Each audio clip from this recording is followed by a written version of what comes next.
बिस्मिल्लाहिर्रहमानिर्रहीम, अस्सलाम वालेकुम। उल्टी पड़ गई सब तदबीरें। और जिस तरह से बंद कमरों में इजलास होते हैं, ऐसे ही एक बंद कमरे की कहानी असदुल्ला खान साहब ने बताई है। आप देखिए कि लंदन बुलाया जाता है राना सनाउल्लाह को, जिनको कहा जाता है कि वो दहशत की अलामत हैं। उन्होंने जिस तरह से 25 मई के दिन औरतों और बच्चों पर जुल्म किया, आंसू गैस की शेलिंग की, घरों में छापे मरवाए, तो बड़े ही वो एक दहशत की अलामत हैं जनाब तहरीक इंसाफ के लिए। और उनको हकीम कहते हैं जी, नून लीग वाले, और इलाज कर देंगे, ये कर देंगे, वो कर देंगे।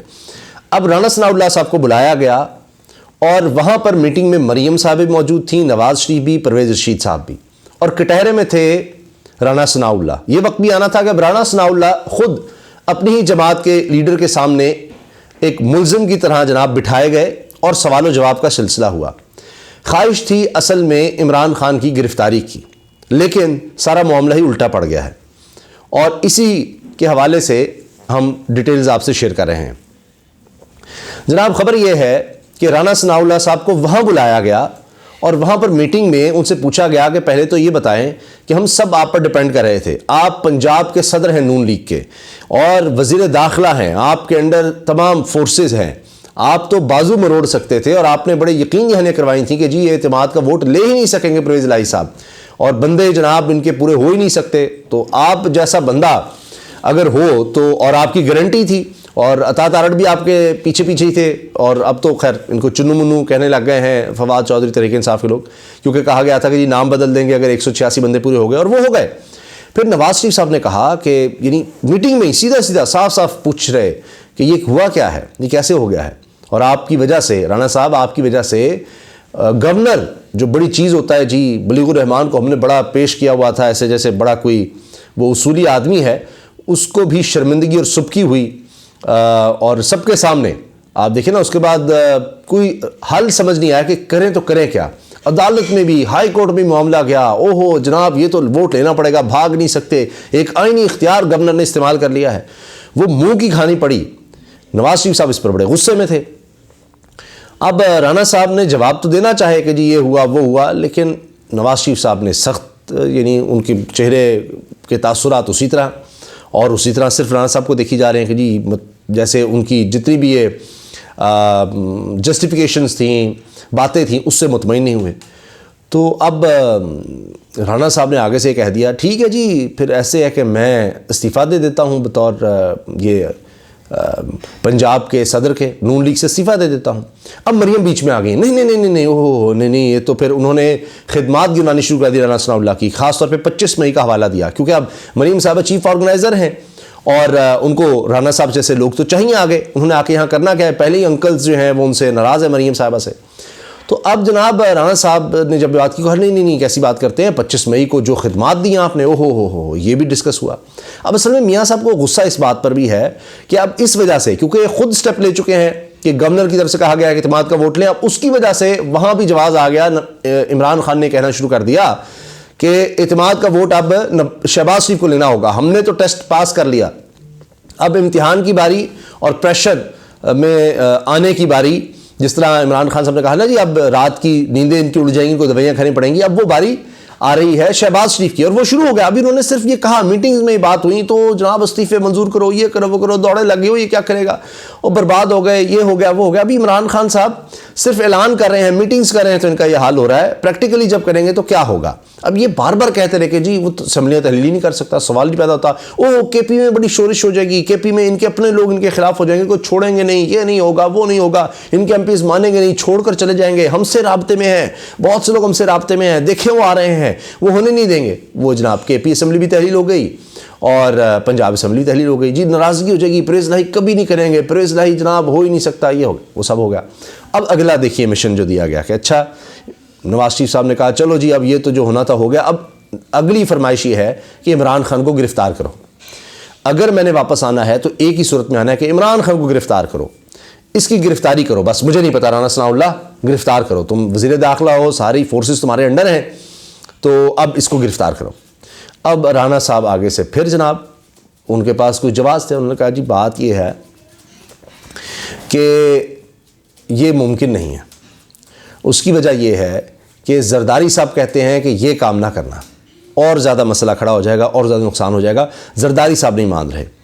अब नवाज शरीफ साहब फिर भी चाहते थे कि जी गिरफ्तारी हो। इस पर राणा साहब ने कहा है कि जी इससे इमरान खान और बड़ा हीरो बन जाएगा और बड़ा मसला खड़ा हो जाएगा, कोई फ़र्क नहीं पड़ेगा इमरान खान की पॉपुलैरिटी पर, बल्कि वो और ज़्यादा पॉपुलर होगा। उसकी पार्टी पर जिस तरह हम समझ रहे हैं कि हमको तोड़ देंगे, ये कर देंगे, वो कर देंगे, वो भी कुछ नहीं होने वाला। तो ये गिरफ्तारी ना करें, उल्टा हमारे गले पड़ जाएगी। तो मीटिंग जनाब इस पर आप ये कह लें कि बेनतीजा ख़त्म हुई। अच्छा, लेकिन राणा साहब का बतौर वज़ीर का इस्तीफ़ा आ रहा है, यानी वो इस्तीफ़ा तो देना चाहते थे कि पार्टी से दे देता हूँ बतौर सदर पंजाब, लेकिन उनको बदले में ये हुआ कि ऑफ़र करके पछता रहे होंगे, फंस गए कि अब उनको वजारत से इस्तीफ़ा देना पड़ रहा है। वो कहानी भी बड़ी अहम है, उस पर हम आते हैं। लेकिन पहले मैं अर्ज़ कर दूँ कि ये अब इमरान खान साहब को गिरफ़्तार करना ये इनकी ख्वाहिश ही रह गई। और वहाँ पर फिर आपने देखा वहाँ से ख़बरें क्या आईं, राणा साहब की स्टेटमेंट्स आप देखें, जो बातें हुई हैं इससे इनकी स्टेटमेंट से पता लग जाता है कि अंदर क्या हुआ और सारा कुछ क्या। तो अब वहाँ रिपोर्टर्स भी इनके बड़े अपने हैं, जो बड़े करीब हैं, लेकिन उन्होंने अपने इदारों में भी तो बात करनी होती है। तो राणा साहब कह रहे हैं जी इदारे अगर कहें तो इमरान खान गिरफ़्तार कर सकते हैं, ये सब कुछ हो सकता है।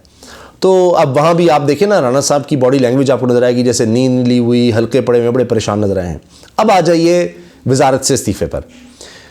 मरीम साहब ये चाहती हैं कि वो अब आ रही हैं पाकिस्तान, तो अब करें क्या। अब शाहीन साहबाई साहब जैसे सीनियर जर्नलिस्ट कहते हैं कि जी वो समझती हैं ब्रांडेड कपड़े पहनकर, और अब वो जो भी वहाँ से उन्होंने सर्जरी वगैरह करवाई है या किस तरह से वो चेहरा बनवा कर जो भी है, तो वो पाकिस्तान आएंगी तो लोग उनको वोट देंगे, और वोट इस वजह से देंगे उनके चेहरे और उनके ये सब ब्रांडेड कपड़ों और जूतों और जो भी है इन सब चीज़ों की वजह से। बकौल शाहीन साहब वो कहते हैं जी ऐसे नहीं होना और ये सब। तो खैर मरीम साहबा को सपोर्ट चाहिए, वो समझती हैं कि राना सनाउल्लाह साहब चूँकि वज़ीर अगर होंगे तो इलेक्शन कमीशन के क़वानीन इजाज़त नहीं देते कि एक वज़ीर या सरकारी उहदा रखने वाला कैंपेन में हिस्सा लिया। पंजाब में उनको कैंपेन तो करनी पड़ेगी। मरीम साहबा को आ रही हैं, सारी पार्टी ने कह दिया, अच्छा चीफ ऑर्गेनाइजर बना दिया, अंकल्स को पीछे कर दिया, तो अब मरीम साहबा कुछ तो करें। तो वो चाहती हैं कि राना सनाउल्लाह साहब उनकी सपोर्ट करें। बकौल मरीम साहब वो समझती हैं वो टेरर की अलामत है, कुछ तो करेंगे। लेकिन मसला क्या है, मसला यह है कि राना साहब तो अपनी कॉन्स्टिट्यूंसी नहीं बचा सके फैसलाबाद की, और आबिद शेर अली से जिनसे दहाइयों से लड़ाई चल रही थी, जिनके वालिद साहब कहते हैं जी इसने कोई 20-30 मुकदमों में और कत्ल के मुकदमे में मुलव्वस है जी राना सनाउल्लाह, तो उनके साथ मिलकर पहली दफ़ा वो दोनों मिलकर इलेक्शन लड़ते हैं और हार जाते हैं। तहरीक इंसाफ से इमरान खान से हार जाते हैं। फैसलाबाद होम कॉन्स्टिट्यूंसी अपना गढ़ हार गए, तो मरीम साहिबा की बाकी पंजाब में वो क्या मदद करेंगे। आपने हालिया खबर देख ली ना, पंजाब की बहुत बड़ी अहम शख्सियत जिनका पाकिस्तान नहीं पाकिस्तान से बाहर रसूख है, पीर अमीनुल हसनात साहब, वो तहरीक इंसाफ में शामिल हो गए हैं। और वहाँ पर जो सवाल हुआ शामिद कुरैशी और फवाद चौधरी से कि जी किसी ने सवाल किया कि 17 पार्टियाँ आपके मुकाबले पर हैं, आप अकेले हैं, तो आप भी 4-5 लोगों को साथ तो मिलाएं, 4-5 पार्टी को साथ मिलाएं। लोग तो आपके साथ आ रहे हैं लेकिन पार्टी नहीं आ रही। तो फवाद चौधरी ने बरजस्ता जवाब दिया कि जी मैं अकेला ही काफ़ी हूँ। तो ये हिसाब है।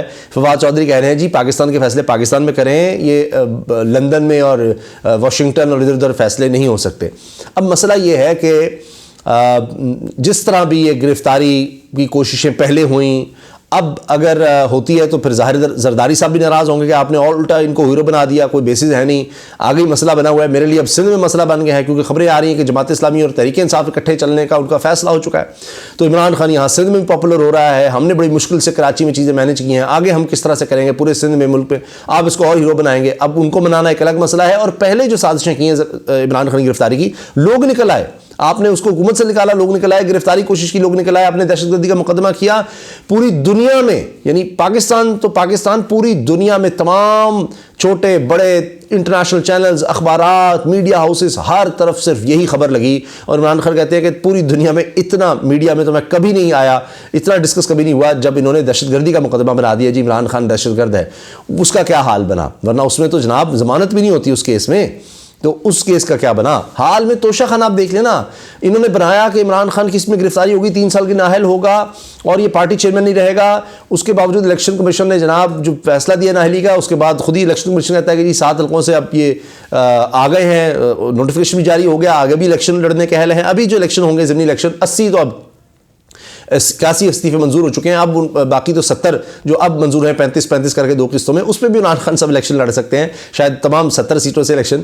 तो ये तो हाल है। और तोशा खाना में उल्टा हाई कोर्ट्स में, इस्लामाबाद और लाहौर हाई कोर्ट्स में कहा जा रहा है कि सारा रिकॉर्ड लेकर आएँ, लाएं, सब कुछ बयान हल्फी के साथ लाएं और हम डिसाइड करेंगे क्या चीज़ सीक्रेट रखनी क्या नहीं। तो इन्होंने जो जो कुछ ले लिया है वो भी इनके गले पड़ गया। इसलिए इमरान खान की गिरफ्तारी का सोचते ही इनके लिए नए मसाइल पैदा हो गए हैं, नई परेशानी पैदा हो गई हैं। और बुखलाहट का आलम यह है कि सिर्फ ये कोई शख्सी तौर पर नहीं कि खुद परेशान है, पूरा प्राइम मिनिस्टर हाउस और वहाँ के जितने अफसरान हैं उन तक ये प्रेशर और परेशानियाँ पहुँच गई हैं कि सोचा गया कि पॉडकास्ट किए इमरान खान ने तो अब उनके पीछे पीछे चलना है। वो अगर बाजवा साहब के खिलाफ बात कर रहे थे तो हम भी करके देखते हैं, शायद कुछ बन जाए। नहीं, जो इमरान खान कर रहा है अच्छा इस तरह से पॉपुलर हो जाएंगे, सोशल मीडिया पे पॉपुलर है, हम भी कुछ करके टिकटॉकर्स को पैसे दे के कुछ करके देख लेते हैं। इसी तरह हम लोग जी पॉडकास्ट करवाते हैं और मुजम्मिल हसन उनसे करवाते हैं, जिस तरह उन्होंने इमरान खान की थी। तो उनको कॉल की गई, कॉल करके जनाब सारा समझाया गया आपने ये सवाल करने हैं, ऐसे करना है तो आप ज़रा ये इमेज भी बेहतर हो जाए, शहबाज शरीफ साहब का फ़लाँ।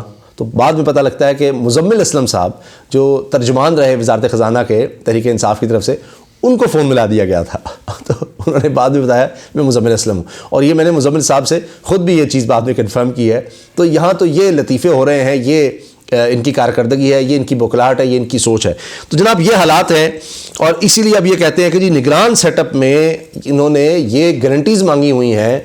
तो ये चाहते हैं इलेक्शन कमीशन भी ज़ाहिर है साथ मिलकर ये चले कि निगरान सेटअप अब हमें बंदे तोड़ के दे, क्योंकि हम तो खुद टूटते जा रहे हैं। और निगरान सेटअप आए कि शायद फिर कोई इमरान खान की गिरफ्तारी का कुछ बन सके, क्योंकि राना सनाउल्लाह कह रहे हैं जी मुँह शगाफियाँ हैं कानूनी, जिसकी वजह से नवाज शरीफ नहीं आ रहे। कोई इलाज, कोई ऑपरेशन, कोई चक्कर नहीं है। इतना झूठ, इतना फरेब, इतना फ्रॉड। ये तो कहते थे कि जनाब उनके ऑपरेशन होने हैं, 4 ऑपरेशन होने हैं, फ़लाँ होना है। कोई ऑपरेशन नहीं, कानूनी मुशगाफियाँ हैं, उसको हम मैनेज कर रहे हैं। राना सनाउल्लाह के अल्फाज हैं, वज़ीर दाखिला के अल्फाज हैं, मैनेज करेंगे तो फिर आएंगे वो। यानी वही कोई फ़ोन कॉल, कोई जज फ़ोन उठा ले, किसी जज को लालच दे दें कि जनाब जिस तरह हमने अभी FIA में बरी किया जिस जज ने, उसको हमने सरकारी ओहदा दे दिया है, इसी तरह आपको सरकारी ओहदा मिलेगा। आप गिव एंड टेक फ़लाँ करके सारा कुछ मैनेज करके उसके बाद नवाज शरीफ को कहा जाए जी आप आ जाएँ। तो अब उसका इंतज़ार हो रहा है, ये सारा कुछ हो रहा है। ये है इनकी कारकर्दगी, ये है इनकी सोच और इसी वजह से ये पिट रहे हैं। ये अब आप देखिए कि अवाम में जाने के काबिल नहीं रहे। ये मैं आपसे अर्ज़ कर रहा हूँ। अभी देखिएगा कि जब ये इलेक्शन कैंपेन जब शुरू होती है तो होता क्या है। अल्लाह हाफ़िज़।